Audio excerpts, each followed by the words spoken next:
Hello and welcome to another episode of Beyond the Black Rims. I'm Mars Girl. I'm Josh Knight the First. We're looking at episode 3 of season 2. Or episode 25 if you're keeping count. Isn't that great? Yeah. That we're still going? Yeah. Like, that's awesome. This is pretty sweet. We haven't stopped. No. Won't stop. Can't stop. Do a little jig right here. You can't see it, but I did a little jig. Yeah, that's the thing about not doing this live. We need to do more live shows. We should do more live shows. Can't promise anything, but we Not want to yet. do more live shows. Yeah, that's definitely somewhere down the road. So, stuff that's been going on, like, we went back to college. Yeah, I'm gonna get edumacated. Ah, that's weird, isn't it, though? It's a little weird. Just so many different things that people are interested in now that weren't so interesting to them maybe even 5 years ago. It's a little weird. Well, it's weird because we both went back to the same school where we first really met. Yeah. And we met there a good how many years ago? 7? 7-ish? 7 years ago, yeah. Say 7 years ago. Let's just say we haven't been in school for a while, and that was dumb on our parts. And we really should have been back, but we weren't. But we're gonna finish what we started. And, dang right we will. And being back in that atmosphere, we're mostly 10 years older than the people there. That is the unfortunate truth, and it's weird sometimes when you know so much more about a thing somebody's interested in, and they don't realize how much you know about a thing. Like, earlier this week somebody tried to show me, hey, you want to see this funny video? And I'm like, okay. Yeah, this guy's cool. And I'm like, well, that's Keith Apicary. Who? And it took everything within me to just not be like, let me explain you a thing. And it's hard. Yeah, and see, I'm mostly doing online courses Nothing wrong through with that. through this campus. So the couple of times I have been back on campus, it's been like, thank God I am online, because I don't think I could tolerate. I know that sounds terrible, but it's like, it shouldn't be that a 10-year difference makes any difference, and yet it does. It's kind of uncomfortable. I had to take this how to take online courses orientation, and it was stupid because it was not online where I had to take it. And, there I was, with, like, the whole room was younger than me, and so was the teacher, and I had to teach them how to get on the internet. All of them. I had to tell them how to use their wireless. It was, like, really embarrassing. It was very slow going. It was a little miserable, I'm not gonna lie. Well, some people have way with the inner butts. Other people not have way. I know, it's your favorite quote. Yep. It's okay. A little different, but that's more or less what I'm trying to say. So, we got a great show. I Yeah. hope nobody leaves. Somebody's gonna leave, now that I said that. Later on, I'm gonna be discussing what Nintendo has just recently announced, and it's been quite controversial, but we're gonna talk about it anyway, or maybe because it's controversial, and that's the Nintendo 2DS is coming out! That's Yay! a thing.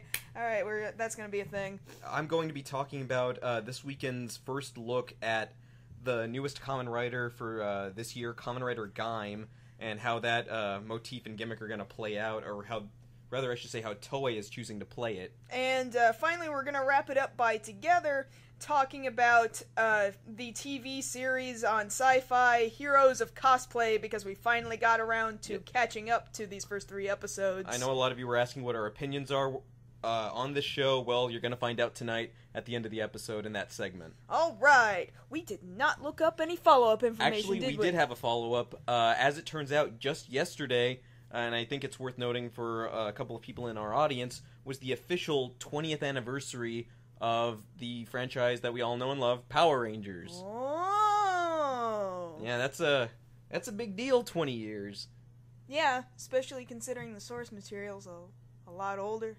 Well, yeah, but, you look at things like a lot of different websites were celebrating it. Heck, Time, in digital format, but still, it's Time magazine, had an article on how, wow, you guys have managed to last for 20 years. Seriously? They did? Yes, this is true. I didn't know that. Yeah, go look it up.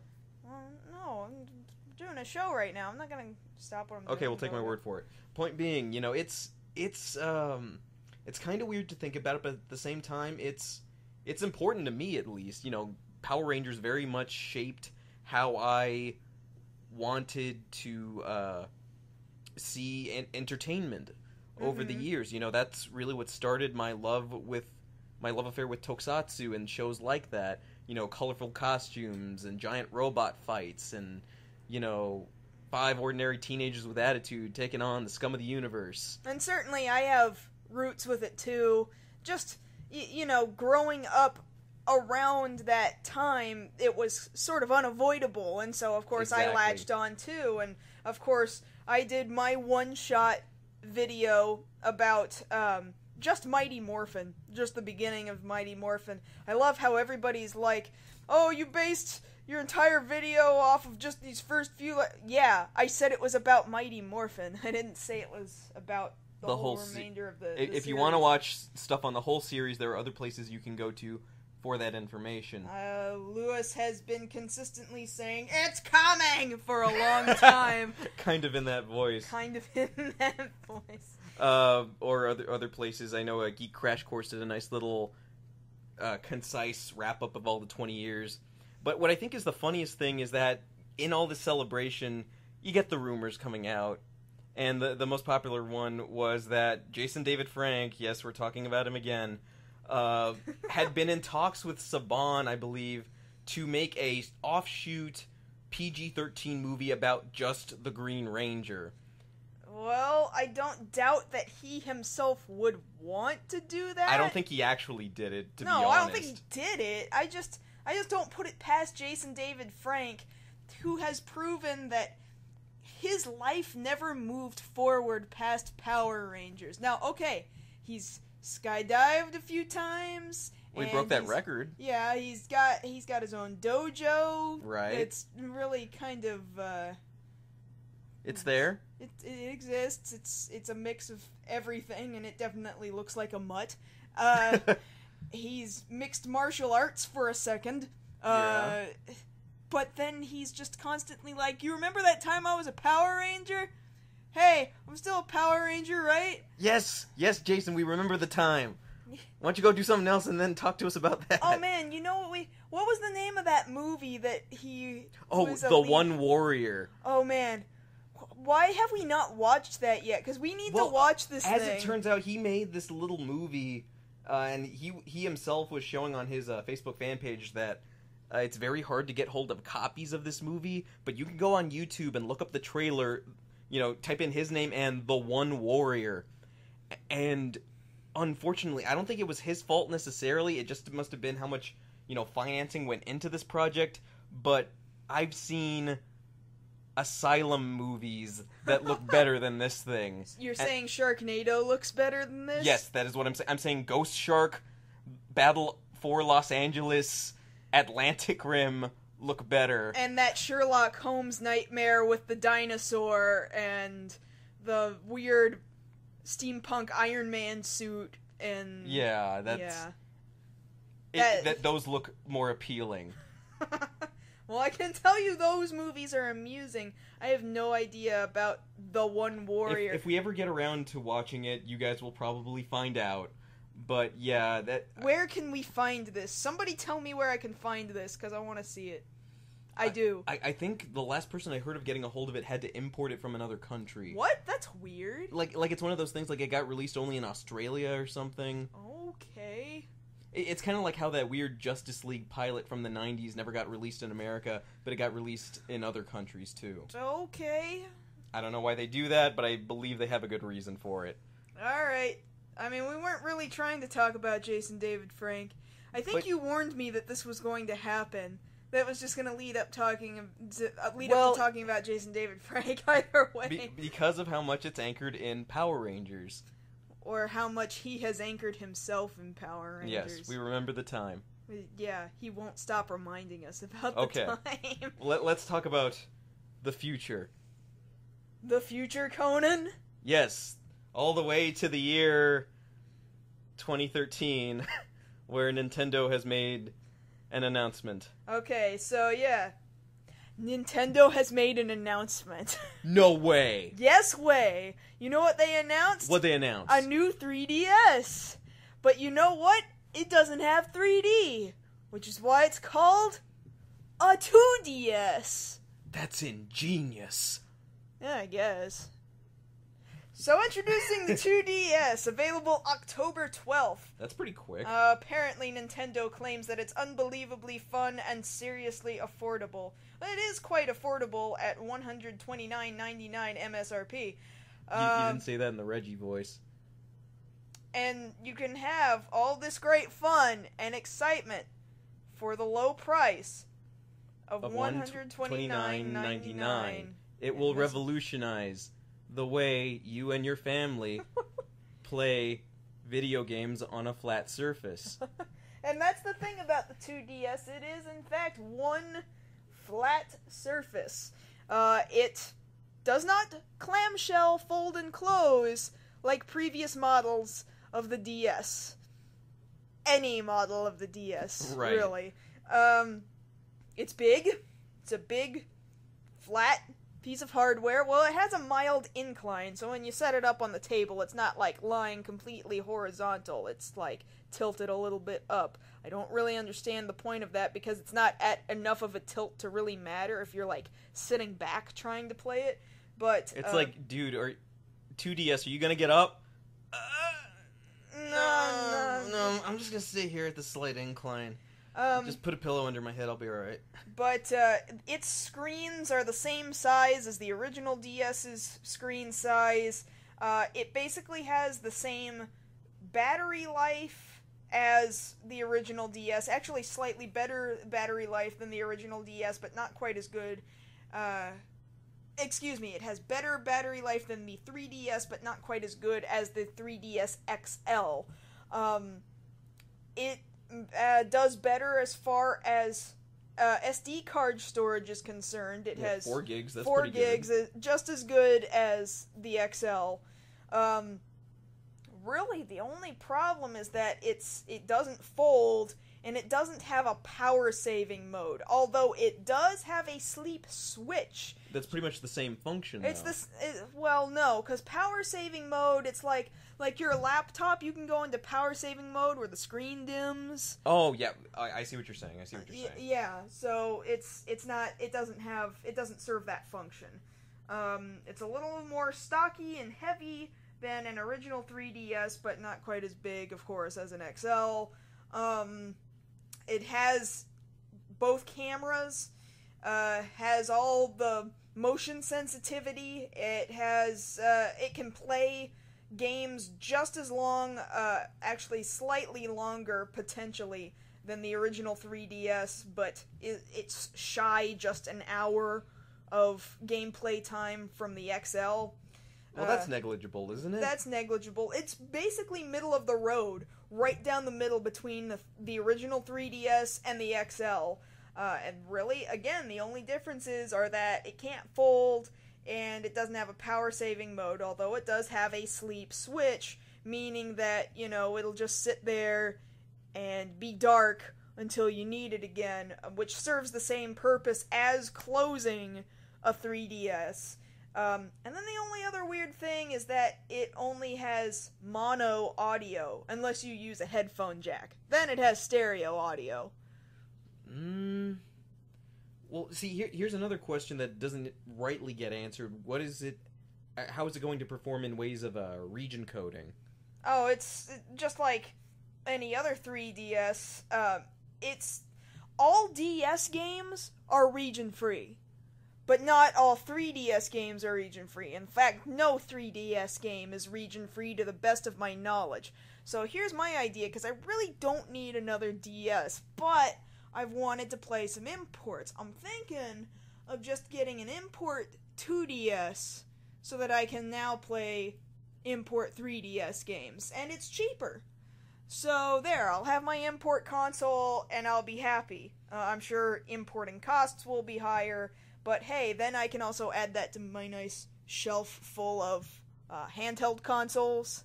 Now you bring up your other handheld consoles over here, and I'm thinking about it, going back to a one-piece handheld system, obviously you think of the Game Boy, the original brick. The Game Boy Pocket, and the Game Boy Color. Now, Game Boy Micro, too. Well, you think about those, they were big, but you could still feasibly fit them in a pocket and take them with you. Or even, in some cases, have a case for your brick Game Boy. Hey. But this thing... This video, you clearly saw this kid with his enormous DS brick. You clearly saw him slide it into a 2DS pouch and zip it up, and then carry it off with him. But I'm saying you can't just stick it in your pocket like you would a 3DS. No, of course not. I think that really might be it's not going to help with sales. I don't want to put my 3DS in my pocket. Why would I want to do that? I'm terrified of damaging it by putting it in my pocket. What are you talking about? You take it with you all the time. You if not your pocket, your purse, or some smaller area where you can carry it. Exactly. In a carryable place, not in my pocket. You don't understand. I bend there. That is where a joint is. What about your jacket pocket?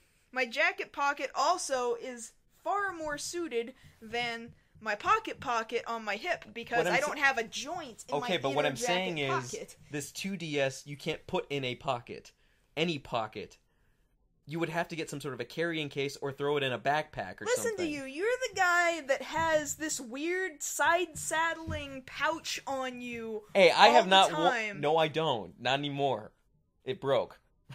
Yeah. So, and I bet you're sad about that, right? A little bit, but yeah, it was small enough to fit in just something like a phone, or a negligible size. Something like a 3DS, a PSP, something like that. Even if you don't have a case for it, you could still take it with you feasibly. Whereas this thing, if it's supposed to be a portable game system, the lack of portability on my person does not sound appealing. Well, okay, I'm looking at this thing in the kid's hands, and it looks pretty big. Now, granted, this is a kid. Here in a second, in this little trailer that they've got for this thing, they show it in an adult's hands. It looks the same to me. It looks like it fits pretty well in their hands. Granted, it does not look like you can easily slide it into a pocket. But here, you see the kid slide it into this little pouch. I don't think that looks like a big pouch. Yeah, where's he going to put really, the pouch? It does look kind of like a CD wallet. Yeah, that's what I'm saying. This thing looks to be about as big as an old CD player. Like a little portable Discman. Yeah. And I thought the whole idea with, improving technology was to make things smaller. Now, well, look, I'm not saying I want a 2DS to replace my 3DS. Oh, I totally did. I mentioned right at the top, of course, that it doesn't have 3D functionality, but that's part of the reason why it's so cheap.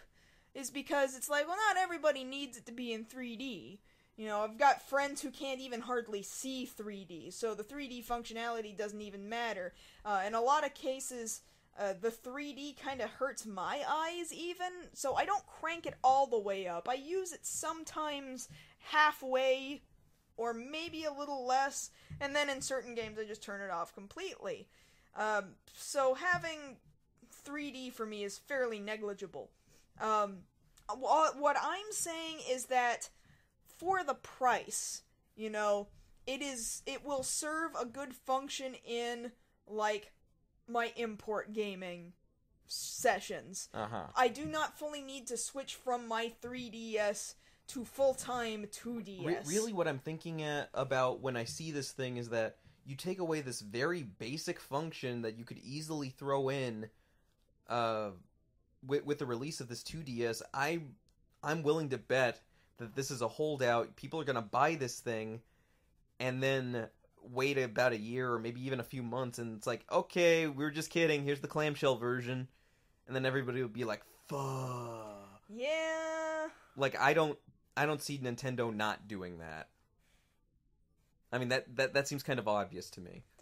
Well, there will always be an upgraded version of the current handheld. That is to be expected.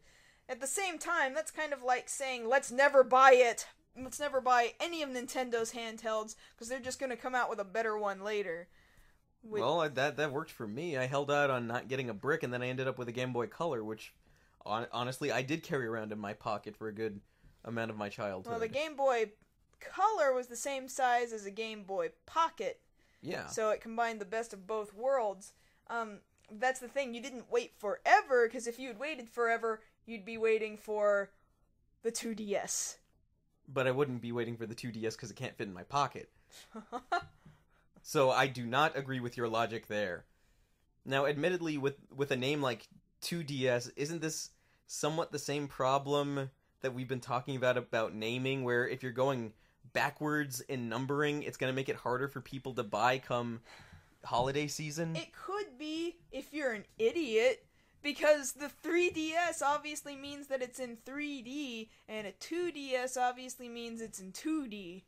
So we're not going to have, confusing Granny that I've been using the voice of the last couple of weeks being, I want to get my grandson the best thing I can for Christmas. He asked for a 2D, but 3D's not that much more in price. I'll get him the 3D. Well, really, what kid would argue with getting a 3DS? Oh, that's what I'm saying. Like, even then... If Grandma wants to go ahead and make the full upgrade to a 3DS or a 3DS XL... You go, Grandma! More power to you! Alright, Granny, you're here at the checkout counter. Now, you do realize the 3DS isn't the new one, it's the 2DS. So you do want to purchase the 3DS. Is that correct, Granny? Oh, hell yes. Alright, fine, here you go. And you say that knowing you've heard a Granny say, oh, hell yes. Yes, that is true. I've had a customer come in. But that's what I'm saying. That purchase, it's a win-win situation. You either get the newest model, or you get the slightly older model that has all the bells and whistles. That kid on Christmas doesn't lose. And I guess in that, when you phrase it that way, then yeah, this is a smart move by Nintendo.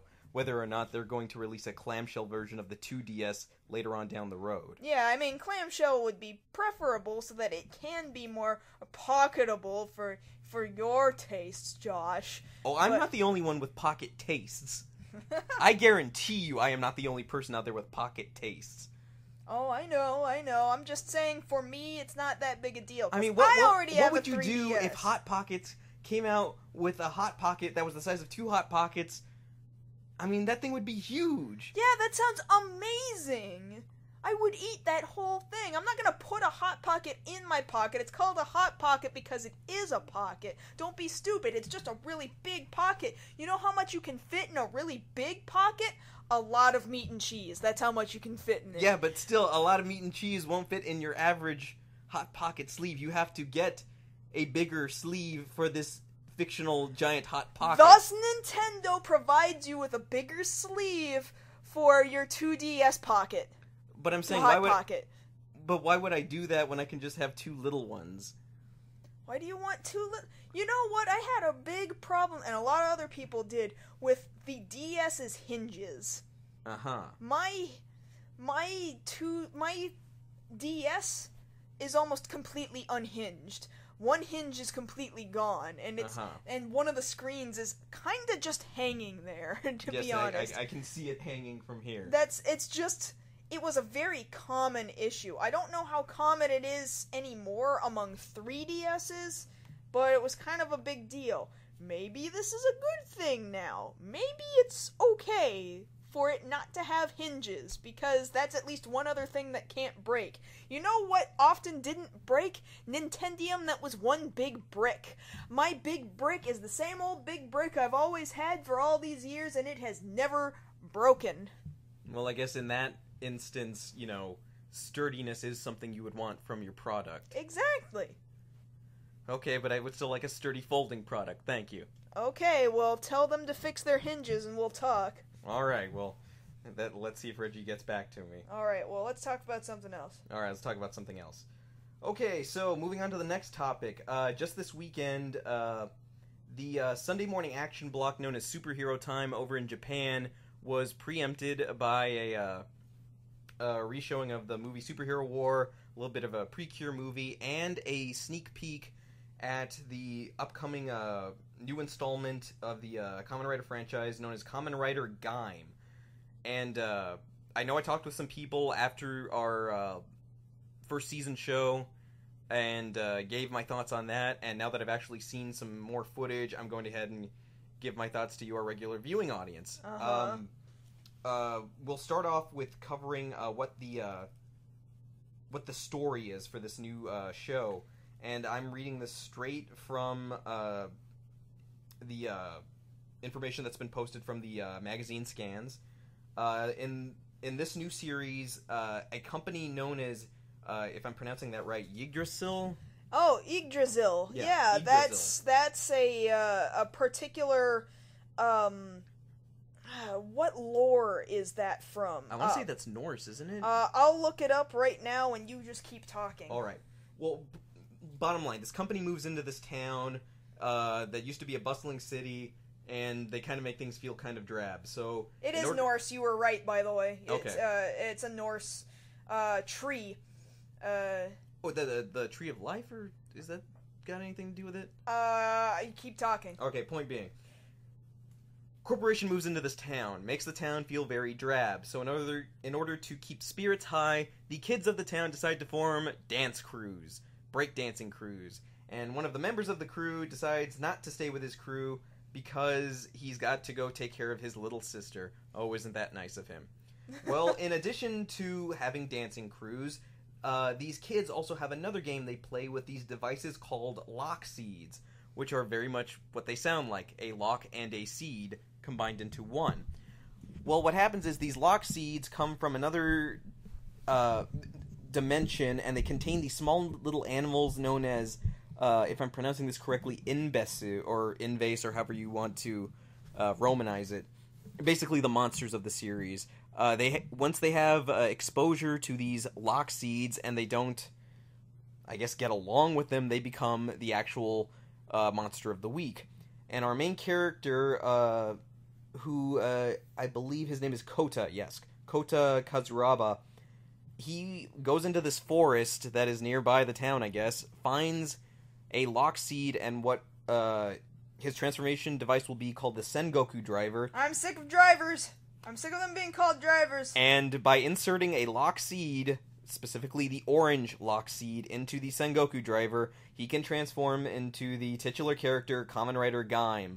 Unfortunately, he will not be the only writer in the series. He will be fighting against at least 3 other Kamen Riders who will also He's against them. Yes, he will be fighting against 3 other Kamen Riders over the course of the series, throwing the town into a sort of warring states period.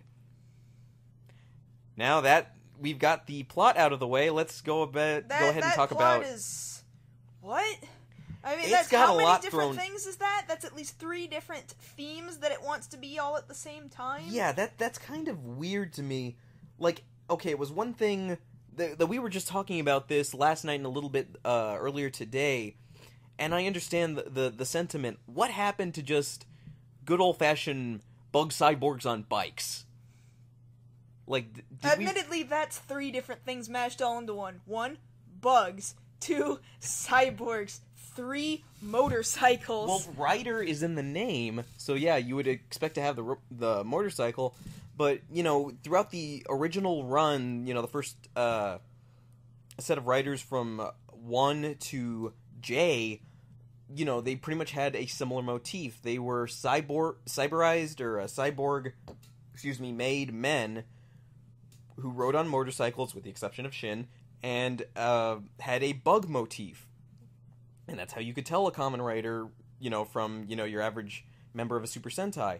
Well, over the last, you know, 10-15 years, it's been harder because they've differentiated into so many different things, you know, okay, this one's based off playing cards, or this one's based off trains, and this one's based off, you know, movie monsters and things like that, and it's kind of hard to pin down, well, what do you guys have in common? You know, it... Common! Har har har har har har. Shut up. Har har har. Well, you can hit me. I mean, that's okay. Later. Point being, the combination here is a little weird. Of, you know, for the main writer himself, he's not only a kind of a samurai-looking writer. I mean, if that was it on its own, I'd be fine with it. But he's a samurai who uses what looks like a combination lock in conjunction with a belt that uses fruit. And he break dances. Now, that's not to say he will break dance in suit, but out of suit he will break dance. But it's kind of weird that we're getting a show that combines all of these elements together. And the thing about it is, you hear these descriptions and you think, well, they're probably going to go for another lighthearted series, like, say, it sounded Den-O. completely ridiculous and stupid to me, right. quite honestly. But you watch these trailers now that they've released, and, you can go ahead and go on YouTube and look them up. I went into it thinking, like I saw friends on my Facebook wall, on my newsfeed, and they're like, oh, they've done it again! They managed to take a series that sounded ridiculous, and it looks awesome! And I was seriously prepared to type out before I watched the trailer, I must severely disagree with you, sir. And then we watched this trailer, that of course is the footage that we end up getting, that I'm talking about here, and surprisingly, they're playing this very not comedic. It's actually looking somewhat actiony and serious, which goes against the whole... So then how does all the weird stuff even fit in to begin with? How does the breakdancing fit in? How does, getting hit on the head with fruit fit in? Yes, that's the other thing that I guess I should mention, is that the transformation requires, the insertion of the orange lock seed into the belt, and then what happens, and I can't believe they decided this was a good idea, is that, quite literally, an orange falls on his head, and then the suit forms out of that onto the main character, onto Kota. And this was the best this is the best Toei and their designers and writers could come up with. I mean, it looks serious, but then I occasionally see a shot or two where it looks like we don't actually hear the sound that's going on in those sequences. We hear music and we hear the announcer. Right. We haven't heard this guy deliver lines. Not hardly, other than saying, henshin, transform. And so I see scenes where if they are not careful, what they could be doing is very careful editing to make it look serious, when in actuality the show is in fact a joke. It's really hard for me to say one way or the other just yet. And the other thing to comment on is this character, Kota, our writer for this new series, is very, for lack of a better term, plain. There's nothing very stand-outish about him. You know what? I'm kind of okay with that, though, because they're not trying to, give him all this makeup, or pretty up his hair, or have him wear girly pants and a very bright, fluorescent or pastel shirt, or some other weird ethnic kind of clothing. They're basically referring to all the clothing that main character writers have been wearing over the last couple of years. That's no, what admittedly... I'm saying. No, he just looks like a dude that, you just run into at any given moment in time. Somebody you might already be a friend with. Just a casual bro. Whatever. Well, yeah, because he's just wearing a shirt and pants. There's nothing standoutish about that, but I think... I'm kind of okay with that. But the drawback of that means it will be that much easier for people to casually cosplay him. Oh, yeah. Because if there's one thing... wear a belt and then say you're in costume. Exactly. And there is quite enough of that as it is. And that's a conversation for another day, but as for, I mean, that's not to say that people can't all cosplay as a thing, it's just... You can tell who put in effort and who didn't. Yeah. There's a difference between, okay, I raided my local thrift store and I got something that if you squint, I'm wearing it, versus somebody who's like, you know what, I'm gonna go searching. Well, there's a difference between somebody who is an avid appreciator and then somebody who's like, I really want to look like this character. Yes. Those are two different things. Yes, very much so. And it really, you could almost get away with using something else on here if it weren't for the fact that you can blatantly see certain things on the costume are an orange. Like, in specific, he gets a weapon that pretty much is an orange slice with a handle. They call it the Dai Dai Maru. And if it weren't for that, you could almost play off that, yeah, he's just some guy in armor. and that would be fine. But then you add the fruit thing, and it's kind of hard to take seriously. And again, I know this is a children's show, but at the same time, like when the orange peels out over him, and you see the orange chest plate and the orange shoulder pads, and just the way it's constructed, I almost thought he looked like a friggin' crab. Yeah, I could see that too, and I was like, okay, well, there's been armored crab monsters before. I would have almost thought crab would have been cooler. Crabs are like undersea bugs, quite frankly. Yeah, you could almost get away with that, and we've had a crab-themed rider before, Kamen Rider Scissors from Ryuki. But then you look at these other guys, and it's hard to take them seriously either. Like, the next rider to show up will be Kamen Rider Baron, our rival for the year, and his theme is a banana. Yeah, good for him, I guess. I mean, his sword is like peeled back banana peel? Quite literally a banana spear. Oh my god. Like, I made a little post about that on Tumblr a couple of weeks back. When I think banana spear, I think of Advent Children, and you see Sid. It's a little gif of him. Yeah, years ago somebody put a gif of a banana in his hands, and then his lip flaps look perfectly like he's mouthing the word banana. Yes. And we have our next guy after that who's based off grapes. The guy after that's based off melon. And really, it's not so bad, the design. It's just a little weird that we're using fruit. It's like when they were having the brainstorming meeting there at Toei, it's like, okay, guys, we need a motif. They like samurai, but they want something else with it. And did they just, like, look around the room and they were like, Like, somebody brought a fruit basket in that day. And they were like, and the first thing they did was pick up an orange. And they were like, this. He's a samurai and this. So he's a samurai and an orange. Yes. Hey, we need some music for this. What you got on your iPod? Breakdancing music? Perfect! Write it! Start drawing it! Well, I can't draw it. I have to go get the rest of my pens out of my locker, and I don't remember the combination of my lock. Oh, that sounds great. We need that too. What? Locks. Combination locks. Combination locks, fruit, and breakdancing. Don't forget, he's a samurai. Okay, and now we have this. That sounds like that's how that meeting went, right? That very much sounds like that's how that meeting went. And I don't know. I'm really not sure about this guy, especially due to the fact that I thought we were keeping to trends here, watching the last couple of summer movies for Kamen Riders. Since Double appearing in Decade's movie, we've had the next guy show up in the guy previous's movie. Gaim has broken that tradition that they were trying to start up by not appearing in Wizard's movie. So that to me is a red flag. You're not even keeping to the thing that you're trying to establish over the last it's more like couple of years. Or maybe it's more like they really did BS this at the very last second, and therefore he wasn't even ready for the movie.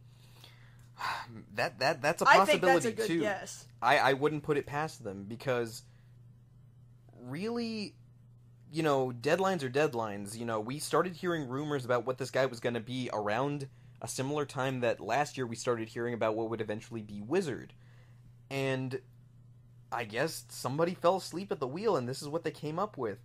And on top of that, I wonder about this color scheme, which is very similar to rider schemes that we've seen in the last 2 years running with Meteor Storm and Hyper Beast. It's this kind of blue on yellowish orange design that they've really seemed to be pushing, and it's like, we really couldn't come up with something else? Nope. Like, not even older colors? Like, this could be a black and green costume? Nope. No? Nobody likes black and green. Everyone likes shiny, bright... Then explain Double. Oh, one side was really shiny. But it was still black and green. It was kind of more of a purpley... No, purple was the accent. You're an accent. Your face is an accent. Mom's face is an accent. I know. I'm sorry, Mom. But she's not gonna hear this. Yeah, she's not gonna hear this. But point being, I'm I'm still a little iffy on how this thing's gonna go. Now, keep in mind, we're not, like, raging like we did from the second we saw Forze. No, like, I'm not. The second we saw Forze, it was like, what is this garbage? Yeah, and I'm being a little bit more careful with this, but at the same time, I am stating that I am very wary about this. Not just because of the fact of the design, not just because of the mishmash of... Mishmash. Yes, mishmash of things to make the rider, but also the odd choice of pushing back the start date. Rather than ending around episode 50, Kamen Rider Wizard is being pushed back and given 2 or 3 extra episodes than most Rider series get. They're going to have a break. Well, that throws off all of your calculations for when movies should be released. A little bit, yeah. It means that the movie wars now take place probably closer to the single digits in this show. And they did confirm that Wizard and Gaim will have a team-up movie this winter, just like they've been having the last couple of years, too. But it's just a weird decision. Why did they decide to push it back to October? Because with the way they had the timing... Because, again, they just pulled this all out their butts at the last minute. Like, deadline was up. He wasn't ready for the movie. He wasn't even hardly ready for his own show. This is what I'm assuming, alright? Uh-huh. And then they're like, well, crap, now we gotta extend Wizard because we're not ready to unveil the next guy. Doesn't that sound logical? I hate how logical that sounds. That sounds too close to I just figured that out, like, just now during the show. Because that makes too much sense. Because of the fact that the extra episodes for Wizard are superfluous and kind of, you know... you mean like everything that happened after the Jinyu arc in Rurouni Kenshin? Where, like, that's really where it should have stopped, and then... The Jinyu? You mean the Kyoto arc? Or, yeah, excuse me, the Kyoto arc. Yeah, well, that was a little different because, you know, Kenshin, that was a case of the manga and the series had caught up to the same point, and they hadn't finished writing what was going to go on with the manga, so the TV series was like, well, screw that, we still got to put something out, and then they make this other stuff up. And then they gave up. And then the show ended. Whereas here, it's like, well, we had a plan for Wizard, you guys got to work on the next one. And then you're saying, well, we weren't ready. Yeah, I think I don't know what they were doing. I don't know what they were planning. I don't know what they thought was gonna happen. But that's what I'm gonna stick to, is I'm going to theorize that they were not prepared, and then they literally looked around the room and threw stuff together, and they were like, we gotta throw something out there, it may as well be this. And then they come up with an excuse to give Wizard extra episodes to buy time for this guy. That is what I'm estimating. Oh my god, that makes too much sense. Wow. And you guys heard it somewhat live. I mean, you'll be listening to this as a recording, but this was figured out live as we recorded this. Wow. Okay, I feel a little bit worse about this. Not that I'm not going to give it a chance, because I give every writer a chance when it starts.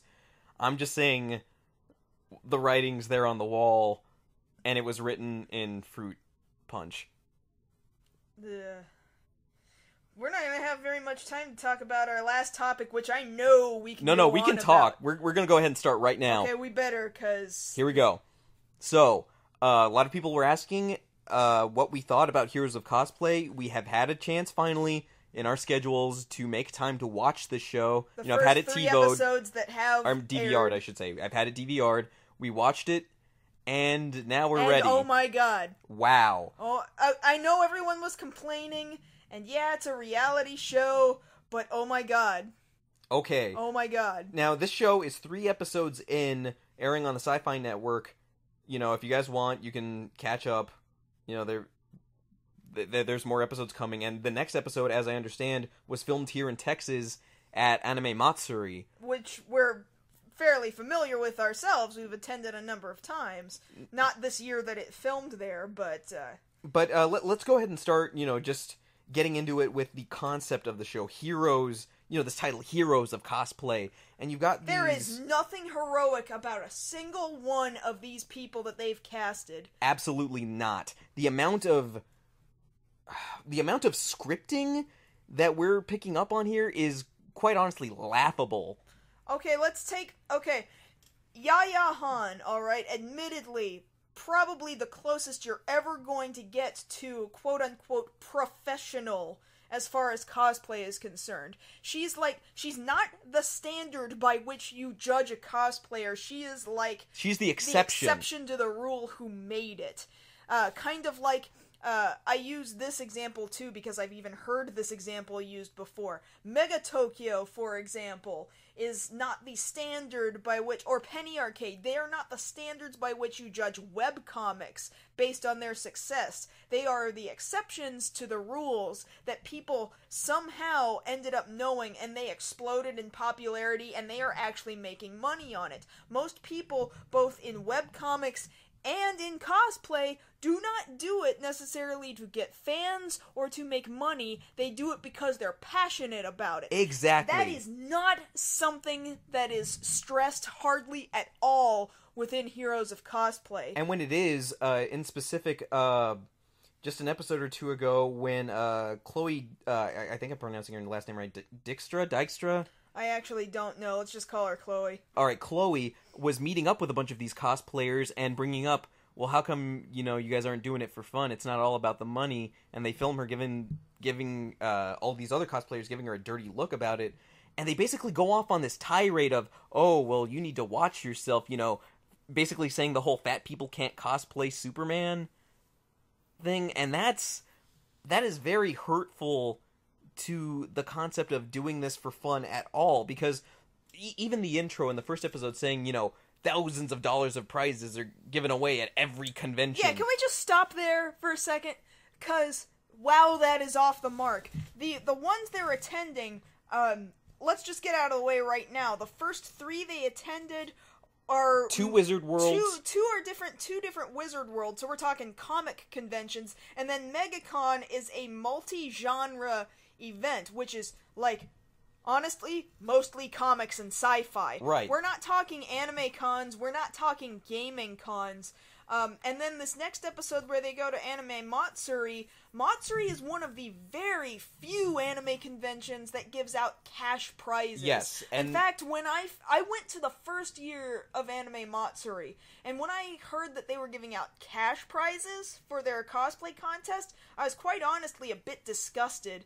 I'm not gonna lie, I apparently have been told that my reputation with Anime Matsuri is not all that great, because of things that I said about the first year, but quite honestly, Matsuri is it's a business. It is a business beyond business, and it is a money machine. Well, the thing about it is, it's not so much that people shouldn't be rewarded for the time and effort that they put into their costumes, it's the fact that this show pushes that so hard that it could be very easy for somebody on the outside considering getting into cosplay could see this and be influenced to the point of, oh, well, I can get into this to get rich quick.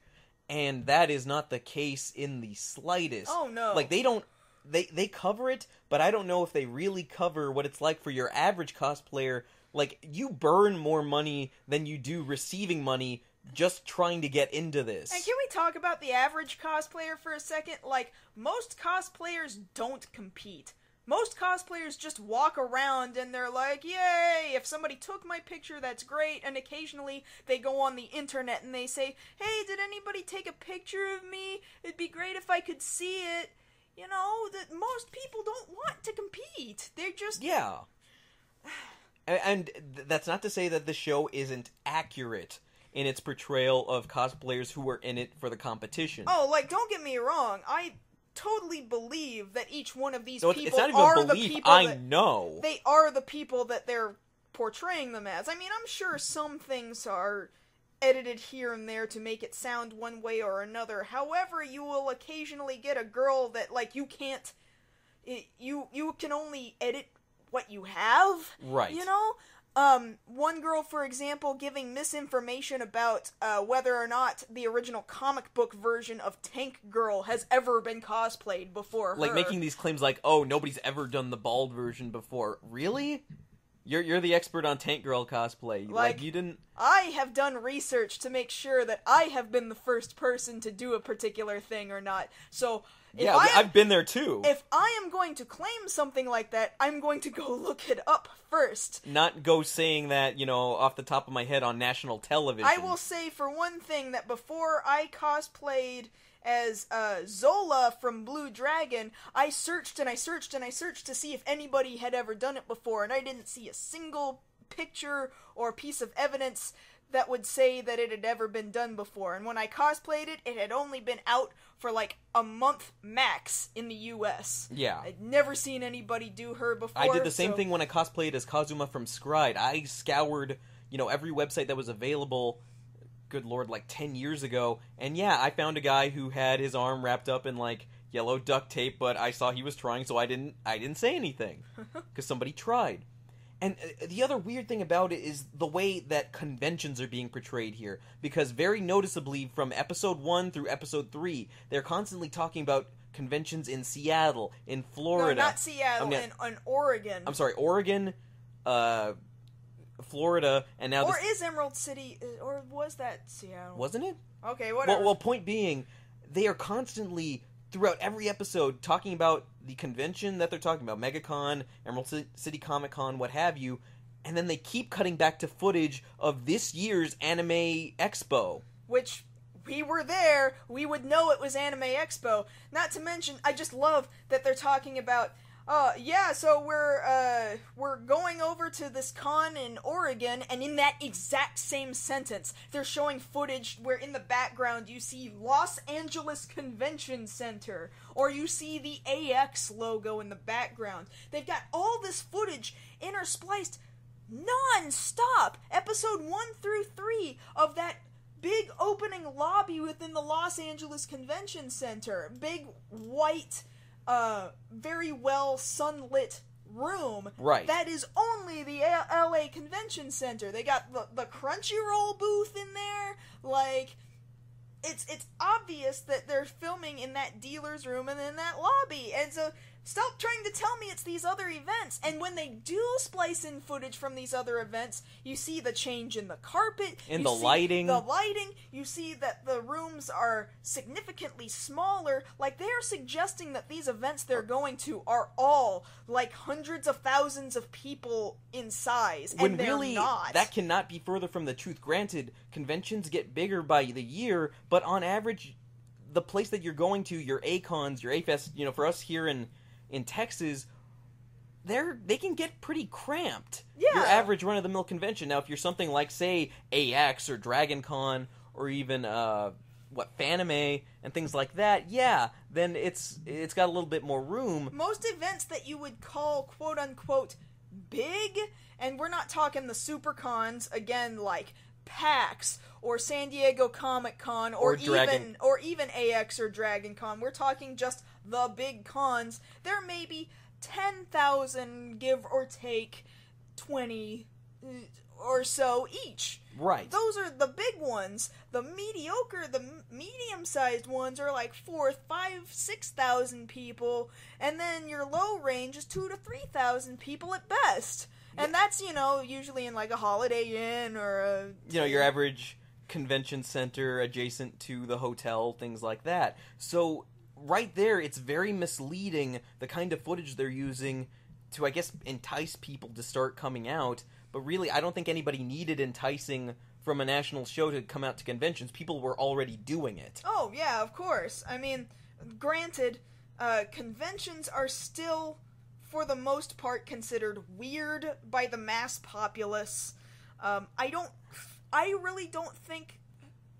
see this show as really wrangling in the mass populace to come and visit a convention. I think it makes everyone look like catty bitches, and who in their right mind would want to go and think that that's fun and not to say they enjoyable. don't exist. Oh, do they exist? Oh yeah, and they're showcasing them perfectly well. Yeah, right now. that's absolutely accurate. I'm not arguing that for a second. But what I'm saying is, it would give somebody the wrong impression, like, oh, I have to go into this with that mindset. I have to act this way towards other people, otherwise I'm not going to make it. This whole idea that you have to make it in cosplay, I've seen any number of people, going against... I'm going to make it. I'm going to make my own business. I'm going to make money doing this. And it's the same thing as acting. Yeah, you can have that mindset, but understand, you're one of several other 100 people who've got that same idea. So unless you've done some really hard, work that's really hella impressive, you're not going to get anywhere, just going to your average run-of-the-mill convention. And on top of that, I wanted to talk about the one, I think her name was it Becky? Yes. Who was trying to display all of this, I want to be the character, I want to embody the character, I want to go out there and people believe, because I'm very theatrical. Was that Becky? I believe that was. Either way, that... Really, to get to the point of that, I fell into that myself, and I'll be very brief about it because you don't need the whole story. But basically, a lot of my training in theater I did put towards, conventions and things like that. But after a while, it became too much of a focus on that and not doing what I love, which was theater. And basically, for people who are like that, I know there are a lot of people like that in cosplay. If you love theater, do theater, but don't let cosplay be your outlet for what you should be doing at a school or in a public play, somewhere where you can really shine. Also, can we talk about a couple other things here? Like, for example, the fact that Yaya, a cosplay judge, is fraternizing with the people that she's about to judge later on. Yeah, like, isn't that a conflict of interest? Yeah, that's like bad business right there, if you ask me. Usually, that's pretty frowned upon. Follow that up with the fact that they're specifically choosing events that, now granted, I've never been to a Wizard World, and I've always wanted to. Dallas has a good one, for example, yes. And I think they moved one to Austin. Yeah. They seem to function far more differently in their judging than most other events do, where it's like, you got walk-ons and they get announced. They're on, they pose, they leave. They're on, they pose, they leave. If there's any talk about craftsmanship, that is done in a pre-judging sort of an atmosphere. Not there on stage. Not on stage, and the judges don't typically sit on stage discussing that with people. It's a very unique atmosphere that only goes hand in hand with what it appears to be in comic conventions. That is not, by far, not across the board with gaming and anime conventions. Where more often than not, the judges are taken to a separate room for an indeterminate amount of time, and then they pick, whoever it's going to be away from the cosplayers, away from the people, that they're judging. On top of that, can we also mention for a second, speaking of Anime Matsuri, the stories that we've heard, because we're Texas local, about how exactly this may in fact have been rigged, and you can kind of see it in the way that it's edited, and I know we're running out of time, but the fact that, is there a reason why these people, every time they end up somehow being on stage, you're looking at them and they appear like they could be finalists every time? Why are they always in the running? And you can clearly see that there are other people who compete who are perfectly good at their craft too. Exactly. And we don't spend any time focusing on these other people who actually do in fact win over the people that they casted. Which makes you wonder, why did they cast them in the first place if a lot of them lose? What I would be more interested in is, occasionally you film some people throughout the line, and then you get an interview with the dude who won, and he's like, I'm so glad that I won, this is my first time doing this thing, and then I want to learn about that guy. The more interesting part was sitting there watching the actual cosplay contest and not listening to this catty drama. Right. Because, to be honest, we don't need it. The cosplay community does not need it. There's too much of it to begin with. But as far as Matsuri is concerned, what was it we were hearing about? There were rumors that people were asked to either not participate or not show up or, be bumped in line so that other people could compete, for this show in particular. And whether or not that's true remains to be seen, but there's definitely been that air that stuff had gone on, the anime Matsuri that they filmed for Heroes of Cosplay. I'm sure we'll have more to follow up with this at a later point in time, probably when that Anime Matsuri episode airs next week, but until then we only have a minute left to go, so we really gotta wrap up. Yeah, I'm sorry guys, if you guys want to talk to us more about this, of course you can talk to us on Tumblr and Twitter, about our thoughts for these last couple of episodes, and you can find us there. I'm at Josh Knight First. And I'm at Mars Girl Prod. So until next time, you guys stay tuned, and we will be back next week with another episode of Beyond the Black Rims. You bet. See you guys later.